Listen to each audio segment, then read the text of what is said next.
if you're a comic and you're in the comedy clubs, then you ain't. That's not true. Yeah. Right. At all. Yes. Right. At all. Because if you're comedians are in comedy clubs. Yes. The top-notch comedians are in we can name them left and right. Dave Chappelle, Attell, Bill Burr, all of us. We're the real deal. I principally MC, and all the time it'll be that, this person is working on a new hour, this person is working on their new thing. Yeah. Now, can you, Mike, can you play what Godfrey's statement on it where Godfrey said? I wonder if they can catch that though. Yeah. Is it chopped up like that? I mean, there was a Godfrey. It should be because I can explain it. Yeah, synopsis-wise. Synopsis-wise, yeah. I can explain it. Because I said, this is I would love to start beef because I want this to go to 6. I want to call somebody out. I just want to fucking start some shit. You know what I'm saying? Damn.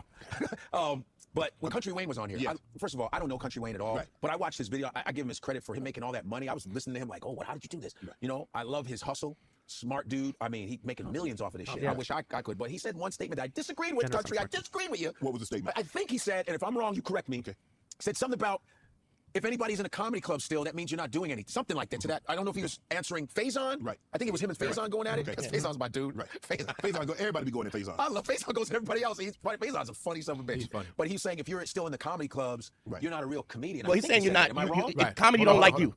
That was something to that effect. And I go, but I think he was talking about him. Okay, please, because I was like, you are wrong about that shit. Right. I'm in the comedy clubs. DL's in the comedy clubs are still being built. They're not fading away. Right. If you do theaters, that's like a blessing. Right. But theaters are multi-purpose rooms. Right. Comedy clubs usually are just for comedy. Comedians of all statures do comedy clubs. There's the rare moments you have. Chappelle still comes to comedy clubs and works on his shit. Right. Seinfeld, who's a billionaire, still comes to the comedy club. But I think what he was, I'm just saying. I might be misinterpreting. No, I think what he was saying is that that's his only choice is to do those. The people that you mentioned can do arenas. They can do theaters. Yeah. He's saying that not all of them. He probably the only thing he can do.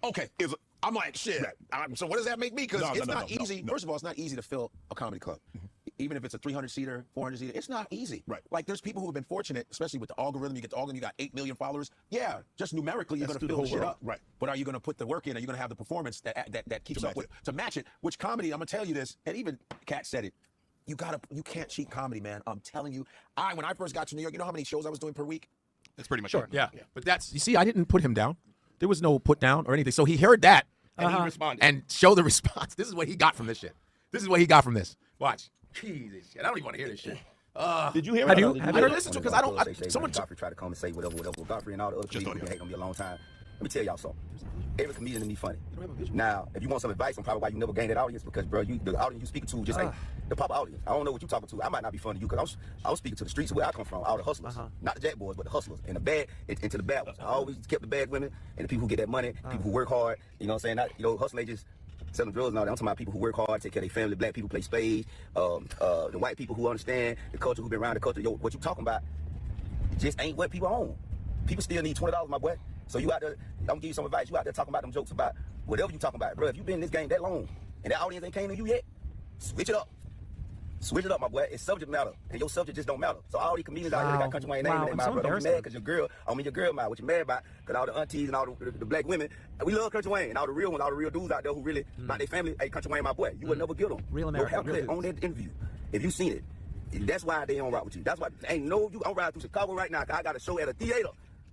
That I'm gonna make $100K plus in the real Chicago street. Gonna be ain't nobody in Chicago. No, and he sounds like an end stage alcoholic who's like going down in a blaze of glory. Do you know what I mean? It really is. It's such a flight of ego, and I say this because that was like I'm going to Chicago. Well, no, and I'm gonna let me give you some advice. Do you know what I mean? Like the self-aggrandizement that this person's ego requires. Do you know what I mean? It jumps off the page. Like the pit of need that is in this person jumps off the page. And I know that you are going to be magnanimous about this, but I owe this man no flowers. Not at all.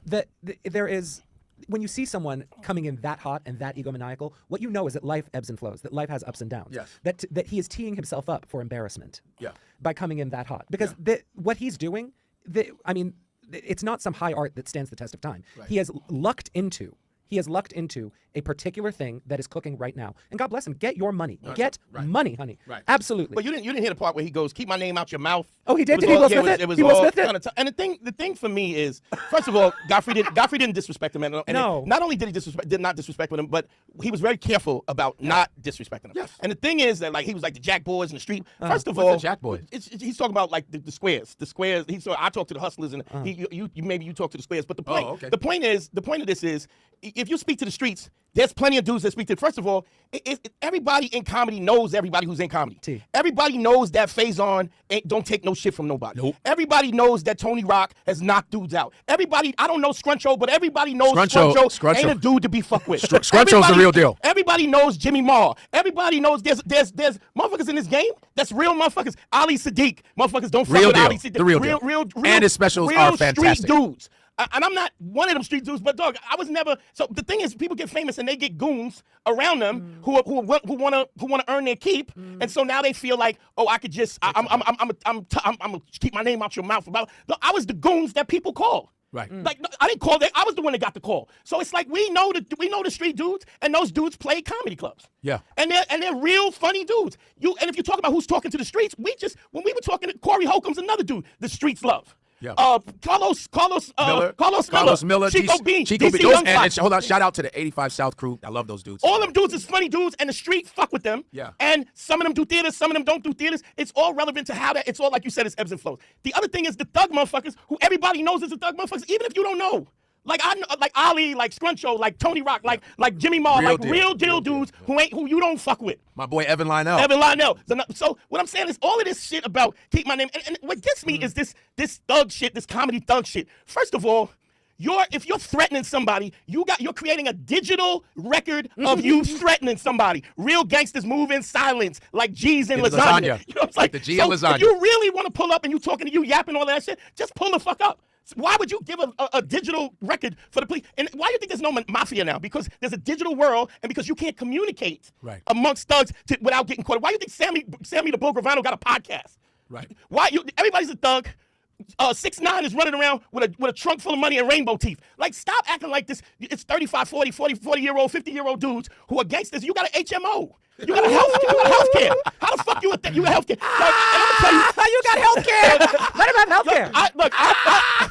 I haven't ice picked a nigga in a long time, but I'm 50 years old. I don't have 5 to 15 to do so I could come out when I'm 65 because I didn't think you was funny. But can I also offer that, like, you know, when I see you on Shay Shay, right, versus him, it's warm, right? You want to present with some kind of charisma, something that's attractive, even if you're levying a criticism against someone or challenging an idea that they put forward, like to do so in a warm way.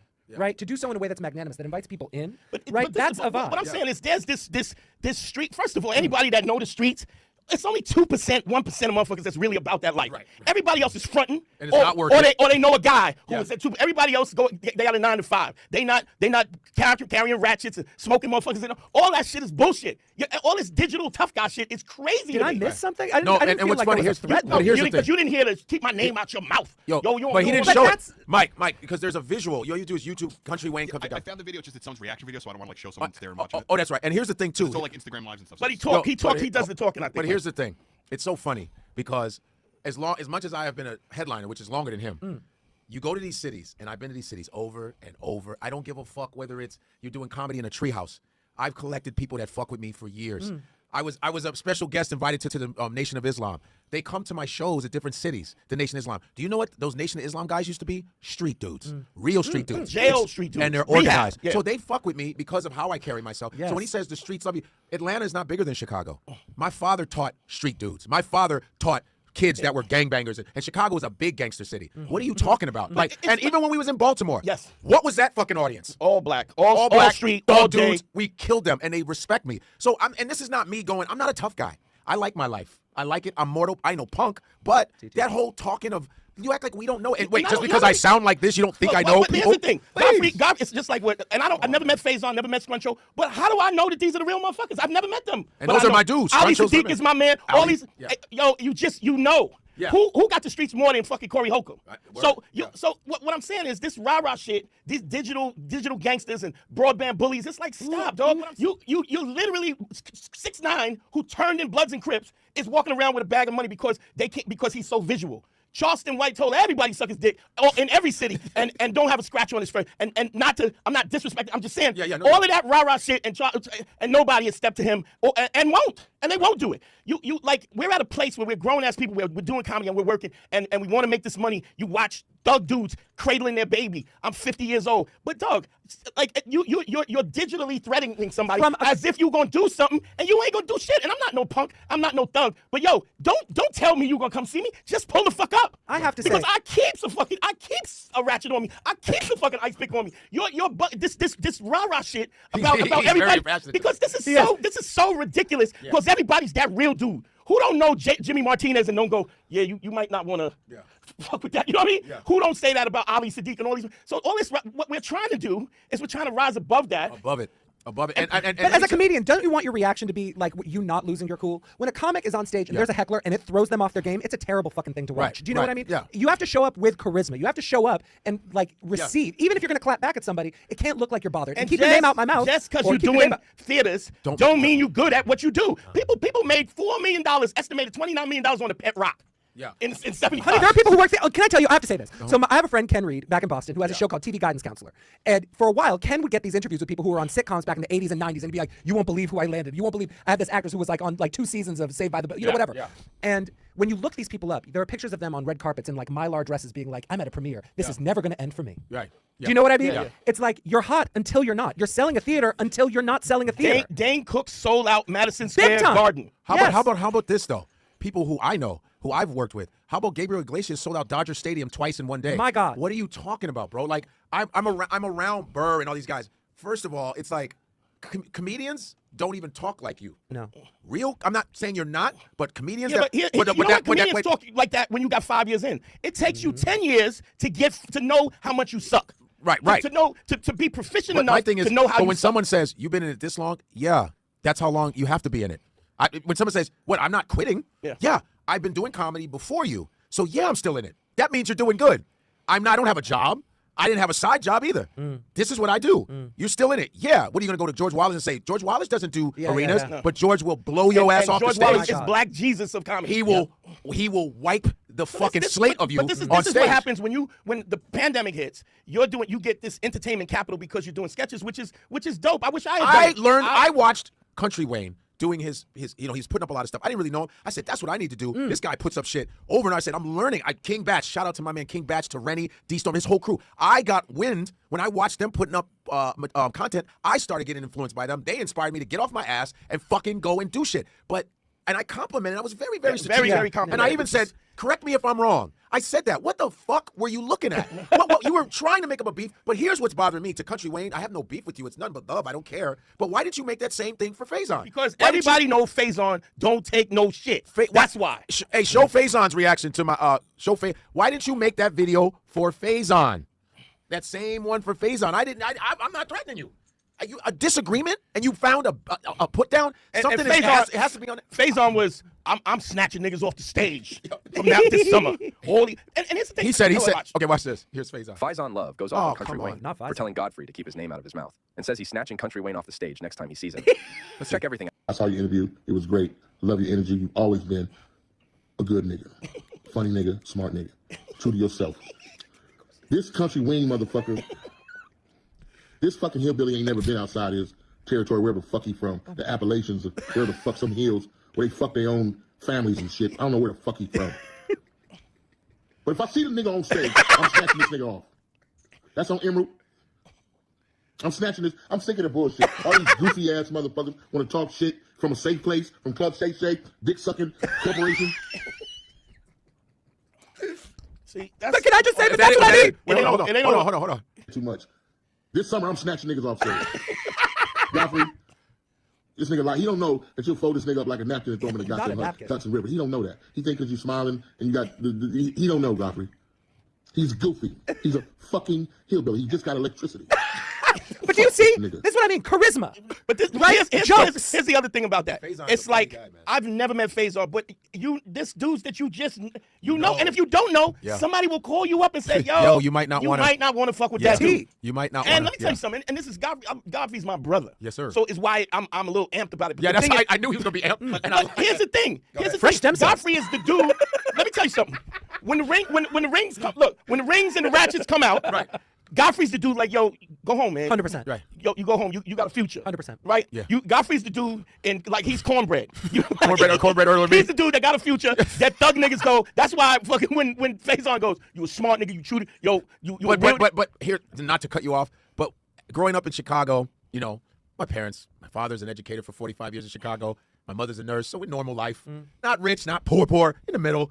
And we knew gangbang. You knew the real, and they would always go, "Yo, man, stay in school. Don't." They see my dad. How you doing, Mr. Dancher? I mean, they would take their hat. My father worked on the west side of Chicago, so I try to tell people. I'm telling you now, man. I know the cats that you know. I know guys like that, but I don't brag and say I got a street. I'm not a street guy. I go to Barnes and Noble.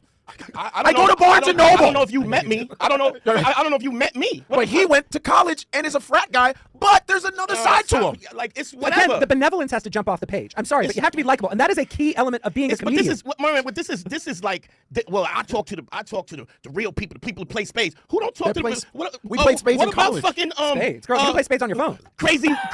Crazy J in Jersey, yes. or who just Smokey Rob. Suarez. They all speak to the streets. All of them. Like what do you? Capone speaks to the streets. So it's like, Talent stop. speaks to the streets. Like this is like new. T.K. Kirkland.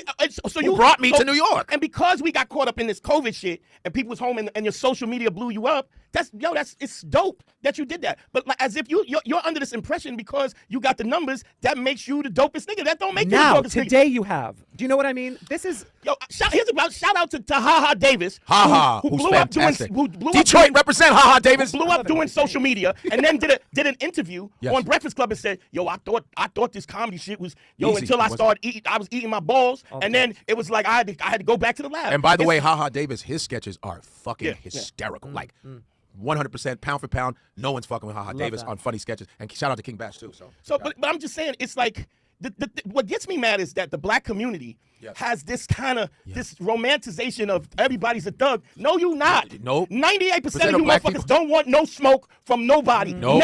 Never. And then there's 2% of motherfuckers that want to smoke, 2% that are ratchet motherfucking killers that have no conscience, and 2% that when you speak to the wrong motherfucker like Faison, yo, he's taking up for him because he's like, yo, he's not even that dude. Like, what are you doing? Does it really feel? Because I'm being honest. For me, seeing a Kountry Wayne response of that like that, I imagine that even doing that, making that gesture online, it is by even taking that action, it is a conceit that this is not that hard. That it is fundamentally not that tough. You started in 2016. If you're shouting online, if you started in 2016, 2018, you blew up on it. All of that's dope. I wish we had done it.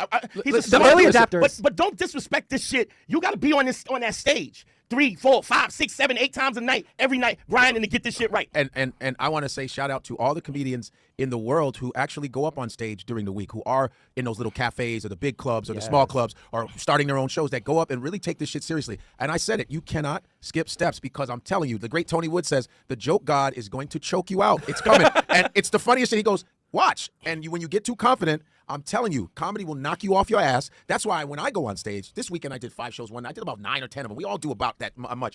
I always feel like the joke god is going to get me if I don't put my work in. Oh, I got to go up. I'm like always running away from the joke god. Like, do your job. You know what I'm saying? And I still have fear of comedy. I still have a fear. Michael Jordan said it the best too. They said, do you still get butterflies? He goes, every game. Yes. I said, if I don't have that, I'm not going to do my best. I don't ever want to be jaded. I always get excited for it's the same thing. And there's famous dudes who are doing arenas and all kinds of, and they suck. And there's dudes who do arenas who are dope. Like the numbers, this is not a meritocracy about what it is.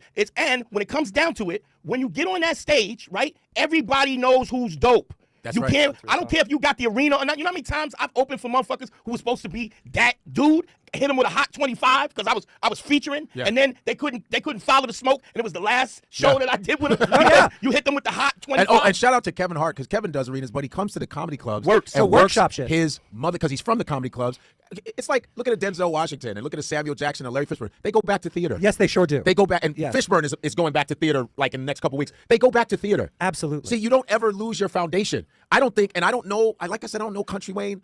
I don't know if he goes up on stage in the middle of the week. I don't know. Maybe somebody. He said that in the video, but even if he does, if you didn't start from this in a rudimentary, you could. But I heard that most of his shit was stolen jokes. When I didn't see a special. People said it was a comic view remade. That's what I heard. I don't know. But here's what I'm saying. I don't know, and I don't think it was stolen. But I would say it's low hanging. It's low. I didn't see he stole it, but it's low hanging fruit because you don't have 20 years of grinding and going underneath layers to find that joke. Because if you don't really, if it's look, I get it. If it's just a job and you want to get that paper, get that paper. But some of us are artists. Some of us want a motherfucker, want our peers to go, yo, that. Yeah, that but I feel for me, if someone's paying money to see me, I want them to go, that was worth it.